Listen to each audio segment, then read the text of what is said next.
Okay, blocking and movement.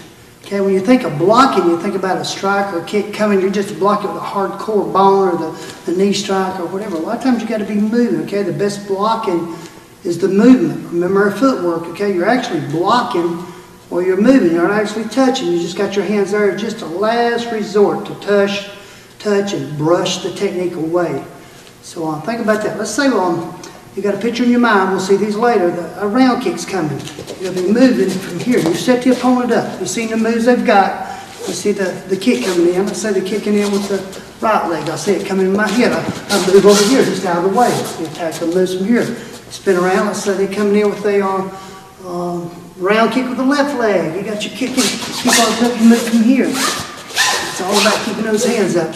Very seldom, sometimes, keep the hands close. You'll have to brush a kick if you underestimated the power, the speed. The speed is the main thing, okay? You want to beat them to the punch or the kick.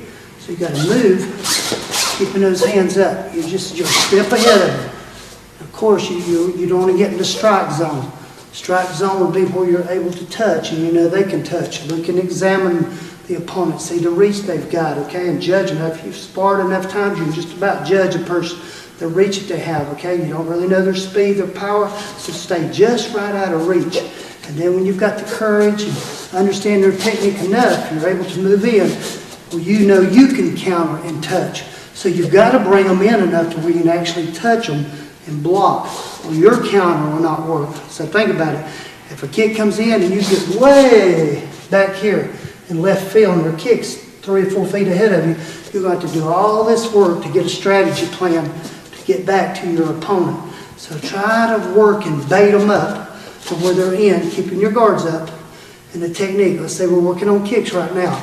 Maybe a side kick. They come in with a side kick. Coming right on me, you're the side kick coming. Okay, and you step back, getting out of the way. Again, you've judged and see the power and the speed that the opponent has. Be careful and very wary, okay, of the opponent. So judge them out the first 30 seconds to a minute and see what they've got before you start moving in for the kill, so to speak. So keep those hands up from here and just move like that. Okay, from here, maybe you come in from here, working your way in. The attacker comes at you. Remember that footwork. The lead leg, the rear leg goes back.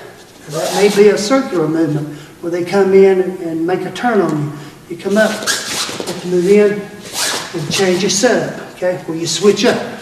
We talked about the switch up earlier. You just switch up. So they change the stance, or you change the stance, or you see a technique that you want to change up quickly and go for it. But keep those hands up, the attacker. So almost always you'll move and just barely brush the attack away.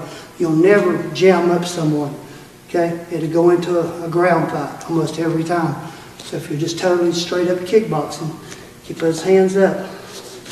Just learn to side step, move to the side, the attack's coming in from there, like that.